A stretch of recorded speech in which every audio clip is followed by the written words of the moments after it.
제49장.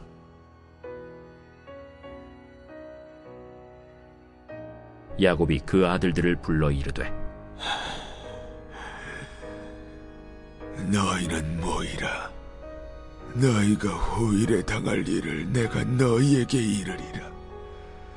너희는 모여 들으라. 야곱의 아들들아, 너희 아버지 이스라엘에게 들을지어다. 루벤아, 너는 내 장자요, 내 능력이요, 내 기력의 시작이라. 위풍이 월등하고 권능이 탁월하다마는 물이 끓음 같았은즉 너는 탁월하지 못하리니, 내가 아버지의 침상에 올라 더럽혔음이로다. 그가 내 침상에 올랐었도다. 시므온과 레위는 형제여, 그들의 칼은 폭력의 도구로다. 내 호나 그들의 모의에 상관하지 말지어다. 내 영광아, 그들의 집회에 참여하지 말지어다. 그들의 분노대로 사람을 죽이고 그들의 혈기대로 소의 발목 힘줄을 끊었음이로다. 그 노여움이 혹독하니 저주를 받을 것이요, 분기가 맹렬하니 저주를 받을 것이라. 내가 그들을 야곱 중에서 나누며 이스라엘 중에서 흩으리로다. 유다야, 너는 내 형제의 찬송이 될지라. 내 손이 내 원수의 목을 잡을 것이요, 내 아버지의 아들들이 내 앞에 절하리로다. 유다는 사자 새끼로다. 내 아들아, 너는 움킨 것을 찢고 올라갔도다. 그가 엎드리고 웅크림이 수사자 같고 암사자 같으니 누가 그를 범할 수 있으리야. 규가 유대를 떠나지 아니하며 통치자의 지팡이가 그 발 사이에서 떠나지 아니하기를 실로가 오시기까지 이르리니 그에게 모든 백성이 복종하리로다. 그의 나귀를 포도나무에 매며 그의 암나귀 새끼를 아름다운 포도나무에 맬 것이며, 또 그 옷을 포도주에 빨며 그의 복장을 포도즙에 빨리로다. 그의 눈은 포도주로 인하여 붉겠고 그의 일은 우유로 말미암아 희리로다. 사랑하는 큰숙가족 여러분, 평안하시죠? 오늘도 하나님의 말씀 속에 있는 아버지의 마음을 우리가 함께 나누며 은혜의 보좌로 함께 나가길 원합니다. 자, 오늘 본문은 창세기 49장 1절에서 12절의 말씀입니다. 죽음을 앞두고 있는 야곱은 아들을 향한 하나님의 마음을 담아 축복과 또는 저주의 예언을 하고 있음을 보게 됩니다. 자, 1절은 이렇게 시작하죠. 야곱이 그 아들들을 불러 이르되, 너희는 모이라. 너희가 후일에 당할 일을 내가 너희에게 이르리라. 아들들 다 모여라. 그리고 이제 내가 하나님이 주시는 마음을 가지고 너희들에게 무언가 말할 것이 있다. 앞으로 되어질 일, 너와 너의 자손들을 향한 하나님의 계획을 선포하겠다라고 말씀하십니다. 야곱이 모든 아들들에 대한 예언의 말씀을 받았겠죠. 그러나 제가 생각할 때는 야곱은 하나님이 주시는 그 마음을 믿음으로 취하고 선포하고 있다고 이렇게 보는 것이 좋을 것 같아요. 한 아들 12아들들의 개인적인 미래에 대해 그냥 하나님으로부터 주어진 예언의 말씀이 있겠지만, 그러나 야곱 속에 주신 그 당당한 믿음의 고백으로 아들들을 향하여 지금 선포하고 있다는 것입니다. 여러분, 그렇습니다. 믿음의 사람들은 하나님이 주시는 그 계시의 말씀을 믿음으로 선포하고 전하는 그런 사람입니다. 물론 내 생각은 이렇고 내 마음은 이렇다라고 할 수 있지만 하나님이 주신 계시의 말씀, 이 말씀을 믿음으로 선포하고 명령하는 이 아름다운 모습을 야곱이 우리에게 보여주고 있습니다. 우리가 어떤 일을 말할 때, 선언할 때, 결정할 때 대개의 경우는 세상의 대세에 따라, 세상의 흐름에 따라 또는 자신이 충분히 생각하고 분석하고 결정해서 한마디를 내딛지만, 그러나 오늘 야곱처럼 믿음의 사람들은 하나님이 주시는 계시의 말씀을 그 삶의 기준으로 삼고 선포의 기본으로 삼았다는 것을 우리가 기억해야 할 것입니다. 오늘 하나님 여러분에게 주시는 예언의 말씀, 계시의 말씀이 무엇입니까? 그 말씀을 믿음으로 취하고 믿음으로 선포하는 복된 날이 되기를 축복합니다. 자, 이제 3절에 보면 르우벤, 장자 르우벤을 향한 예언의 말씀을 선포하고 있습니다.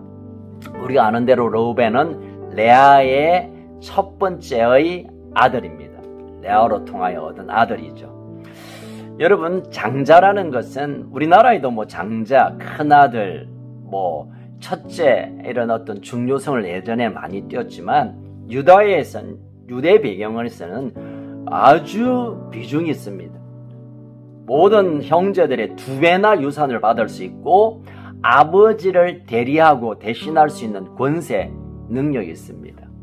그래서 지금 야곱이 선포하고 있는 이때 자신도 어릴 때 형 에스의 장자권을 취하기 위하여 정말 큰 사건을 일으킨 걸 알고 계시죠? 그렇습니다. 르우벤은 정말 장자의 권한이 있는 것입니다. 3절에 보니까 너는 내 장자요 내 능력이요 내 기력의 시작이라 위풍이 월등하고 권능이 탁월하다. 장자다운 리더십이 있었고 장자다운 아주 의젓하고 믿을만한 그런 아들이었습니다. 그런데 3절에 보니까 탁월하다마는 그렇지만 4절 물의 끓음 같은 적 너는 탁월하지 못하리라.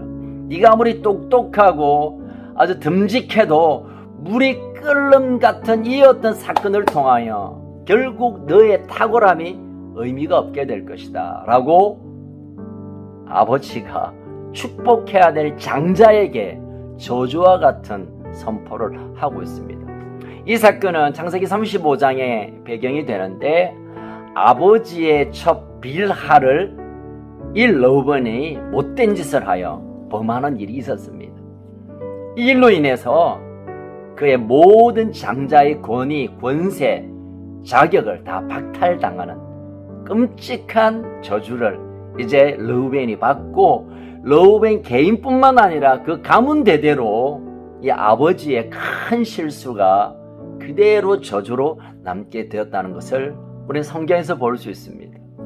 결국 그 교만 그리고 그 충동적인 것을 참아내지 못했던 르우벤은 이미 축복을 받을 갑절의 축복을 받을 자격과 기회가 있었음에도 불구하고 다 포기되어야 되는 다 던져야 되는 안타까운 일이 생기게 된 것입니다.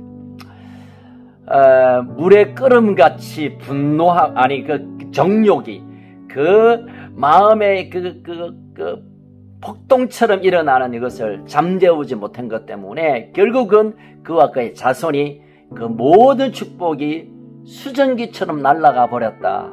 이렇게 판단해도 될 것 같습니다.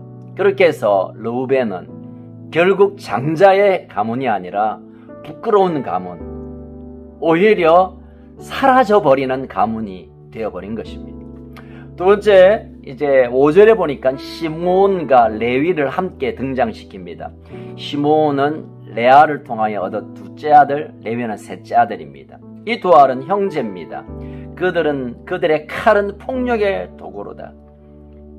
이들은 폭력적인 어떤 한 사건을 통하여 그가 가졌던 르우벤이 그래서 장자의 고난이 끝나지면 두 번째 이 시몬에게 기회가 온 것이고 이제 장자가 될 수 있는 충분한 찬스가 왔음에도 불구하고 참지 못하는 폭력적인 어떤 일 때문에 이 두 아들도 정말 부끄러운 그 후손의 짐을 지게 합니다. 무슨 일입니까? 우리가 잘 알죠. 여동생이 겁탈을 당하는 이 일을 참지 못했던 이 시몬과 레위가 그들을 그냥 다 죽여버린, 할례받아야 준다 이래놓고 그냥 다 죽여버리는 참혹한 그 분노의 칼을 휘둘렀던 이 일 때문에 아버지 야곱은 늘 마음에 품고 있다가 이제 마음먹고 축복과 저주를 결정하는 이 순간에 너희들은 그 폭력 때문에 너희들이 어떻게 당할 것인가. 6절에 보니까 그들 혈기대로 분노의 도로 참지 못해서 7절에 보니까 너희들은 이스라엘 중에 다 흩어져 버릴 것이다. 더 이상 이 이스라엘의 축복된 가문과 가족 안에서 자리가 없을 것이다. 실제로 그랬습니다, 여러분. 나중에 이제 가나안에 들어가서 가나안 족속을 쫓아내고 기업을 이제 분배하고 그런 과정에 시몬은 오갈 데가 없습니다. 더 이상 시몬 땅이 어디라고 말할 정도가 없는, 그래서 유일방황하다가 나중에는 동생 유다 지파에 그냥 귀속되는, 그냥 살짝 들어가서 그냥 겨우 명명만 유지하는 이런 결과가 일어났고요. 레위도 특별히 하나님의 은혜로 하나님의 성전을 섬기는, 예배를 섬기는 일을 맡겼지만 그들에게는 다른 기업이 없었죠. 모든 지파에 흩어져서 하나님을 섬기는 일을 감당하는 지파가 되었죠. 오늘 7절에 있는 대로 이스라엘 중에 흩어버릴 것이다.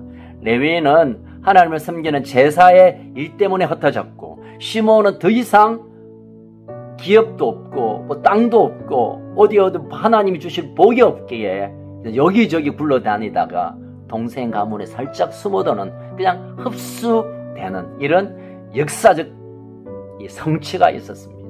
뭐 때문에요? 분노 때문에, 혈기 때문에 참지 못하는, 그는 동생을 사랑하는 마음으로 정의라고 말했겠지만 그러나 그것에 분노의 이유였다는 것을 아버지는 알았고 하나님도 그것을 보셨습니다. 결국은 분노와 혈기를 다루지 못함으로 그들은 흩어져 버리는 결과가 된 것입니다. 자, 8절은 유다에 대한 아버지 하나님의 가문의 축복입니다. 유다야, 너는 내 형제의 찬송이 될지라. 유다라는 이 말의 뜻이 여호와를 찬송한다는 뜻입니다. 10절에 보니까 규가 떠나지 아니할 것이고 통치의 지팡이가 떠나지 않을, 이 규, 통치의 지팡이 같은 의미입니다. 다시 말하면 유다 지파, 너 집안이, 너 가문이 결국은 이 형제들을, 이 가문, 이스라엘을 통치하는 민족이 될 것이다 라고 아버지가 선포하고 있습니다. 교만한 러우벤, 이미 상실해버렸던 장자권 통치권을 이제 네 번째 아들 유다, 네가 그것을 차지할 것이다. 물론 여러분, 유다도 며느리와 함께 근친상간을 하는 참 부끄러운 일이 있긴 있었지만, 그러나 하나님이 그 유다를 은혜로 그 가문을 받으셨고 그 지파를 인정하셨고 결국은 통치의 가문으로 하나님이 세우신 것입니다. 우리가 아는 대로 보면 사자, 9절에 보니까 유다는 새끼 사자로다. 이 사자는 어떤 왕의 이미지를 가지고 있습니다. 결국은 이 유다 지파를 통하여 예수 그리스도가 이 땅에 오게 하시고 모든 원수를 무찌르며 만왕의 왕으로 성취할 때까지 이 가문을 사용하시게 된 것입니다. 우리가 이 네 아들들의 얘기를 가만히 들여다보면 야곱이 그냥 기분대로 한 것 같지만 야곱이 아들들을 향한 축복, 이 축복은 그대로 성취되고 있는데, 역사적으로 실제적으로 성경에서 증명을 할 수 있는데, 이게 어떤 근거로 그와 그의 가문과 그의 자손들이 복이냐 아니면 저주냐, 흩어지느냐 아니면 왕이 되느냐. 여러분 눈치채셨죠? 그렇습니다. 하나님 앞에 어떻게 행한 대로, 하나님 앞에 어떻게 삶을 드린 대로 그 자손이 대대손손 복과 저주가 결정된다는 사실을 우리가 기억해야 할 것입니다.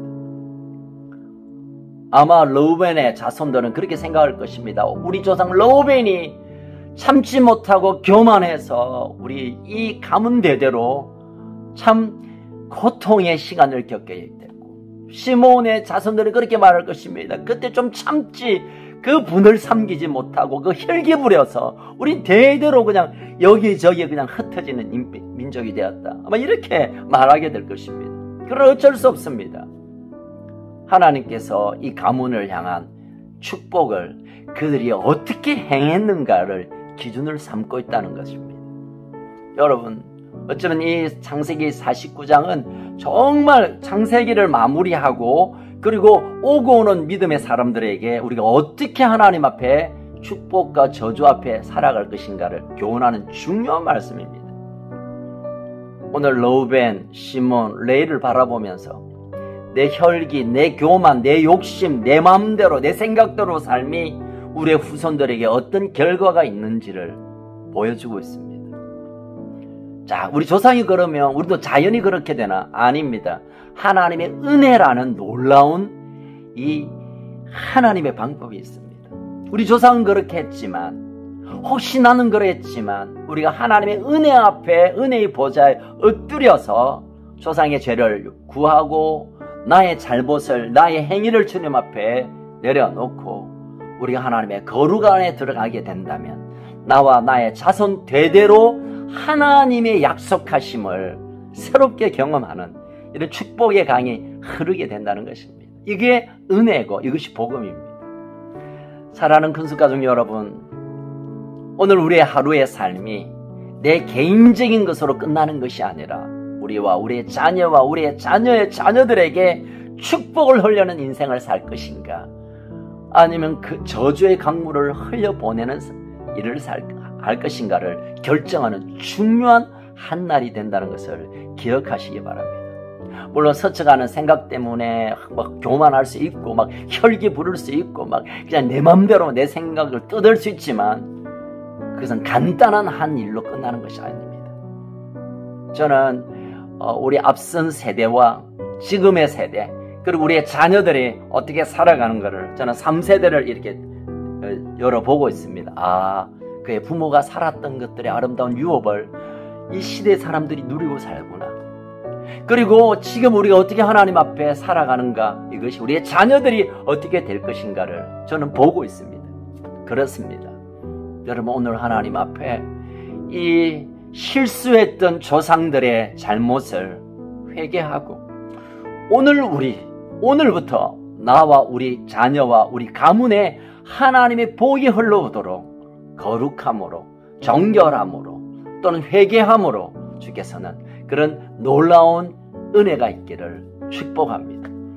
여러분, 결국 하나님의 복은 우리를 통하여 우리가 하나님 어떻게 살아드리는가에 따라 결정됩니다.